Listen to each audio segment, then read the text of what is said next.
Энэхүү нийтлэлд ашигласан үндсэн мэдээлэл баримтууд нь Энэтхэгийн эмэгтэйчүүдийн үндэсний комиссийн албан ёсны судалгааны тайлан Карнатка болон Андхра Прадеш мужийн засгийн газрын олон нийтийн статистик мэдээлэл. Энэтхэгийн Девадасыг хориглох тухай хуулийн хэрэгжилтийн дэмжих судалгааны тайлан мөн олон улсын төрийн бус байгууллагуудаас хамтран гаргасан Өмнөд Азийн эмэгтэйчүүдийн эрхийн өнөөгийн байдлын тухай цагаан номонд тулгуурласан бол. Энэ нь нийтлэлийн агуулга найдвартай их сурвалжид үндэслэлсэнийг баталж Энэтхэгийн ариун гих нэрийн цаана нуугдсан мянганы эмгэнэлтэй түүхийг тодорхой харуулах зорилготой билээ. Гигантэн гих үхийг сонсоход та магадгүй Жана де Арк зэрэг баатарлаг эмэгтэйчүүд эсвэл итгэл үнэмшлийн ариун хамгаалагчдын дүрийг төсөөлж болох юм. Гэвч Энэтхэгт энэ үг нь олон мянган охидын хувьд жинхэнэ хар дарсан зүйл болон хувирсан.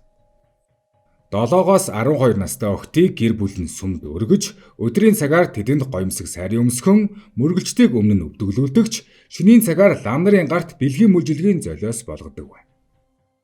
Энэтхэгийн албан ёсны статистикийн дагуу дор хаяж 48 мянган эмэгтэй энэ системд хүлэгдэн амьдарсаар байгаа бөгөөд бодит тоо үнээс 10 дахин их буюу 450 мянгад хүрч магадгүй ажээ. Гэвч эдгээр гинэн хүүхдүүд яагаад энэ хувь тавиланд хүрдэг вэ? Үүний шалтгаан гаднаас харагдаж байгаас илүү гүнзгий байдаг байна. Нэгдүгээрт эртний үеийн гигантнууд. Энэтхэгийн гигантик хэмээх систем анх бий болсон үедээ өнөөгийн шиг аимшигтай зүйл байгаагүй.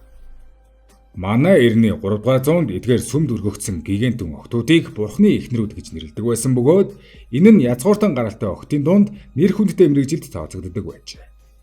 Энэ нэр цолыг авахын тулд охид уламжлалт бүжиг санскрит сүмийн дуулалд гарамгай байх ёстой байсан. Тэдний өдөр тутмын гол ажилд сүмд бүжиглэх, бурхадтай өргөл өргөх ордог байлаа. Тухайн үеийн засгийн газар эдгээр гигантнүүдэд онцгой давуу эрх олгодог байсан бөгөөд газар эзэмших, татврын чөлөөлөлд идэх зэрэг хөнгөлөлт үзүүлж тэднийг жирийн гэрэлсэн эмэгтэйчүүдээс илүү өндөр нийгмийн байр суурьтай болгож байв. Эцэст нь бурхантай сүсгэлэн гэрэлсэн эмэгтэй хизээч бэлэвсэн болохгүй гэж үздэг байсан нь тэдний хувьд азтай хувь тавилан хэмээгддэг байжээ. 6-аас 13 дугаар зууны хооронд энэ систем хамгийн дээд зэгтээ цэцэглэн хөгжсөн бөгөөд жишээлбэл Өмнөд Энэтхэгийн Чоло улсын үед нэг сүмдэл 400 гаруй гигантэн охин ажилддаг байв. Хаан өөрийн гараар үнэт идэл бэлэглэж тэдэнд урлаг заах багш нарыг хөслөн ажилддаг байсан. Энэ үед гигантэн охтууд нь үнэндээ сүмийн мэрэгжлийн урлагийн хүмүүс байсан бөгөөд ур чадвараараа амьдралаа хангалттай авч явдаг байсан. Гэвч хэн нэгэн тэр үед энэ хүндэт нэр төр аажмаар охтыг залгидаг хар нүх болно хувирна гэж төсөөлж чадаагүй биз. Хоёрдугаарт Британийн үеийн өөрчлөлт. Гигантнүүдийн сайн өдрүүд Британий колони үед төгсгөл болсон юм. 1757 оноос хойш Британи Энэтхэгийг хянахулсан бөгөөд нутгийн соёл уламжлалыг үл мэдэх эдгээр харийн ноёд сүм дотор гигантын эмэгтэйчүүд ажиллаж байгааг шууд биеэ үнэлэлт гэж үзсэн. Тэднийг бэлгийн замын халдвар төвчөнд тарааж өгнө гэж буруудсан байна. Үүнээс ч илүү гамшиг авчирсан нь британчууд нутгийн ханхүү хаад ноёдын эрх мэдлийг хурааж тэдний ивэлд ор байсан сүмүүдийн санхүүжилтийг тасалсан. Өмнө нь сүмүүд хааны өргөл тэтгэлгээр гигантэн охтуудыг тэжээдэг байсан бол энэ мөнгө алга болсноор гигантнууд шууд ядууралд унжээ. Эдгээр эмэгтэйчүүд бүжиглэх, дуулах, унших гэхээс өөр чадваргүй байсан. Тэдний бурхны эхнэр хэмээх цол нь гэрлэх боломжийг нь хааж эцэст нь биеэ мөнгөөр худалдахад хүргэдэг болсон. Британий колони засгийн газар бүр инээдтэй дүрэн баталж эхлэв. Эдгээр бурхны эмэгтэйчүүдийг албан ёсоор биеэ үнэлэгч гэж бүртгүүлэх, тогтмол эрүүл мэндийн үзлэгт оруулах. Хэрвээ өвчин илэрвэл шоронд хорих ёстой гэж заасан байна. Үүнээс хойш бурхны эмэгтэйчүүд бүрэн доройтсон бөгөөд лам нарын болон баян эрчүүдийн хувийн тоглоом болж өмнөх нэр төрөө бүр мөсөн алдсан юм. 3-т хуулиар хориглосон жилүүд. Энэтхэг 1947 онд тусгаар тогтнол олсны дараа энэ асуудлыг шийдвэрлэхээр оролцсон. 1986 онд Девадаси буюу сүмд охтыг өргөхийг хориглох тухай хууль батлагдсан бөгөөд сүмд охтыг өргөсөн хүн 3 жил хүртэл хорих ял авна гэж заасан байна. Гэвч энэ бүхэн зогссонгүй олон жилийн турш үргэлжилсээр байна. Тоо баримт энэ байдлыг илтгэн 2008 онд Карнатака муж 40 мянган охтыг бүртгэж байсан бол 2018 онд энэ тоо 80 мянганд хүрчээ. Энэ бол 10 жилийн дотор 2 дахин нэмэгдсэнийг харуулв. Харин Андхра Прадеш мужид 16 мянган охин бүртгэгдсэн бөгөөд бодит тоо нь тодорхойгүй. Хамгийн уур хүргэм нь хуулийг хэрэгжүүлэх явдал маш сул байгаа явдал юм. 1986-аас 2010 оны хооронд улс даяар 30-аас доош хүн л охтыг сүмд өргөсөн хэрэгт ял сонссон байна. Цагдаагийн байгууллага энэ талаар мэдээлэл авсан тохиолдолд ихэвчлэн энэ бол шашны асуудал, бид оролцож чадахгүй гэж хэлж хуулийг зөвхөн хэлбэрийн дагуу хэрэгжүүлдэг.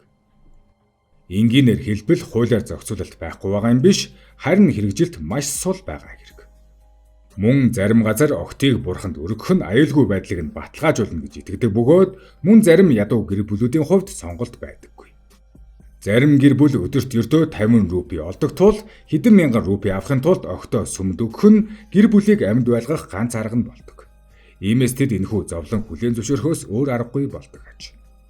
Дөрөвдүгээрт өнөөгийн нэмэгтэй гигантнүүд ямар зовлонд унсан бэ? Тэдний 60% нь дохтой бөгөөд ихэнх нь 50 нас хүрдэггүй. Зарим хүн 2025 он болсон тул энэ систем аль хэдийн устсан байх ёстой гэж бодож магадгүй. Гэвч бодит байдал тийм бус харгас бүрч илүү аимшигтай байна.